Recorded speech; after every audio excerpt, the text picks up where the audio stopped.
Selamat pagi teman-teman semua. Ini adalah kolam ikan atau bak terpal yang masing-masing berukuran panjang 2 meter, lebar 1 meter, dan tinggi 60 cm. Kolam ini saya isi air dengan ketinggian 50-55 cm dan saya pakai untuk melakukan budidaya ikan nila sistem ras. Namun sebelumnya kolam saya isi dengan ikan lele dengan pada tebar masing-masing kolam 500 ekor ikan. Kolam ini sudah berumur kurang lebih 1 tahun dan beginilah kondisinya, terlihat masih kokoh. Dalam pembuatan kolam saya kerjakan sendiri dan tanpa jasa tukang sama sekali. Alasan kenapa saya memilih menggunakan kolam terpal dengan rangka baja ringan adalah karena lebih murah jika dibandingkan dengan kolam beton dan lebih kuat jika dibandingkan dengan menggunakan rangka bambu ataupun kayu. Selain itu, proses pembuatan lebih mudah dan pastinya bisa dikerjakan sendiri.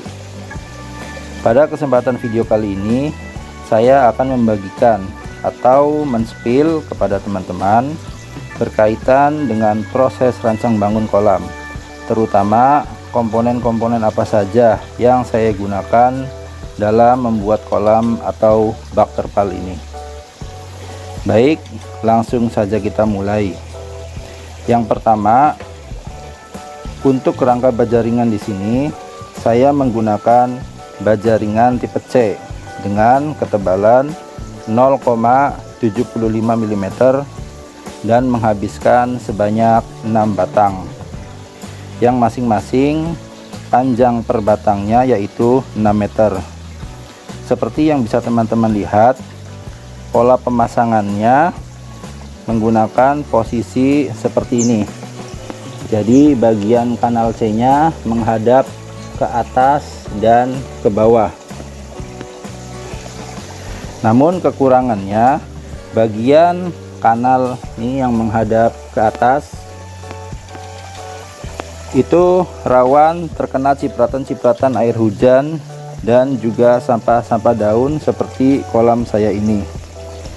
Selain posisi seperti yang saya gunakan, ada juga pola posisi yang lain, yaitu bagian dalam kanal C nya menghadap ke samping seperti pada gambar berikut.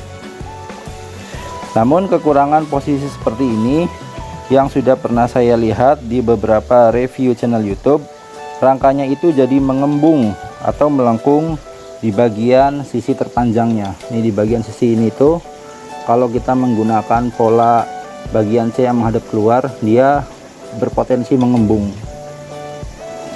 ketika airnya diisi full.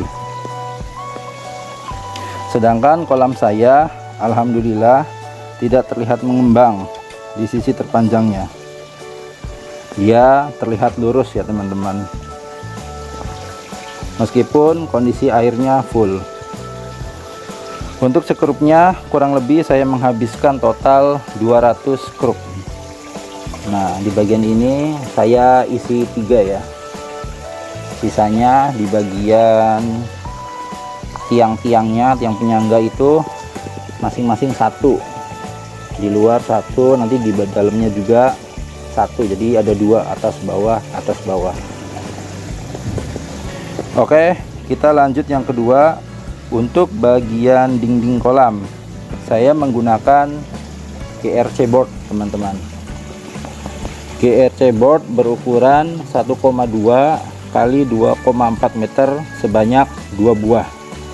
Jadi teknisnya lebar GRC 1,2 meter saya bagi 2 sehingga cukup untuk menutup 4 sisi panjang dari kolam, yaitu 2 meter dengan tinggi 60 cm.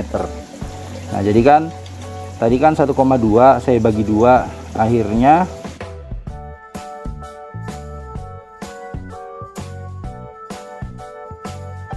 nah jadi GRC nya itu di sini nih, yang 1,2 itu 1,2 dibagi 2 jadi 60 cm, kan ada 2 buah berarti jadi 4. Di sini 1, terus di bagian sini 1, di bagian kolam sebelahnya juga satu, terus di bagian sini satu,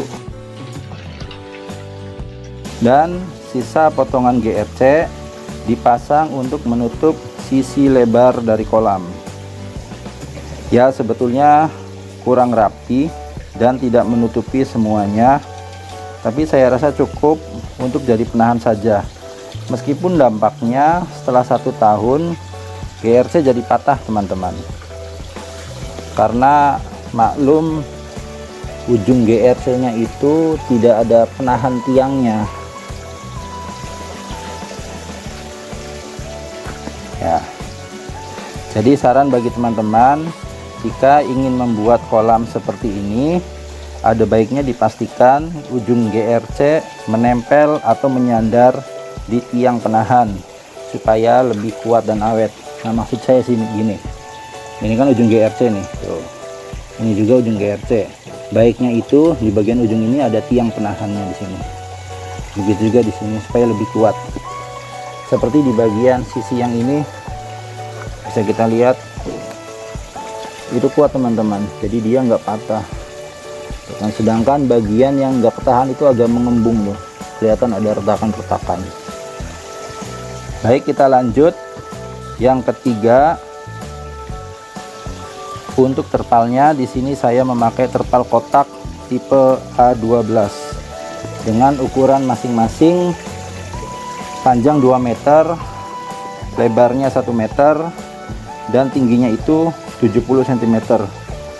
Sengaja tinggi terpalnya saya lebihkan 10 cm daripada tinggi rangka baja ringan, supaya di bagian bawahnya itu tidak terlalu ngepres dan menggantung, dan bagian atasnya jadi ada lebih sehingga bisa saya tekuk seperti ini. Oke, untuk lantainya, area kolam ini ya teman-teman, saya cor tanpa bata dan menghabiskan pasir setengah gerobak dan 10 kg semen supaya dasar kolam ini lebih stabil dan tidak amblas ketika diinjak. Dan sebelum dipasangi terpal, cor-coran di bagian dalam kolam saya lapisi dengan karung-karung bekas, karena maklum hasil ngecor sendiri jadi kurang rata dan halus teman-teman. Lanjut bagian yang terakhir, yaitu atap. Nah, di sini saya pakai atap.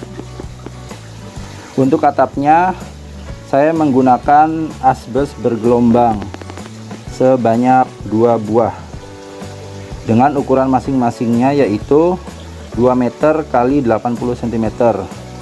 Dan sebagai tiang dan penyangga asbes, saya pakai kayu usuk sebanyak 5 buah dengan panjangnya 4 meter. Di sini kenapa kolam nila saya pakaikan atap? Karena di atas kolamnya ini ada pohon belimbing teman-teman. Jadi sampah daunnya tiap waktu masuk ke dalam kolam sehingga mengganggu nafsu makan ikan. Memang baiknya kolam pembesaran itu terbuka tanpa atap seperti ini,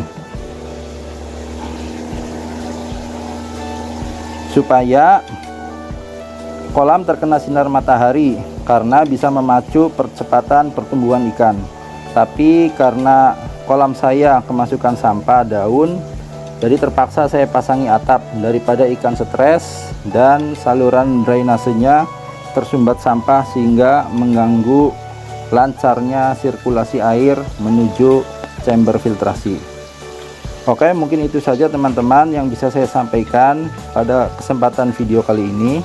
Mudah-mudahan bisa dimengerti dan ada manfaatnya. Dan sebagai kalimat penutup, mulai saja dulu. Terima kasih.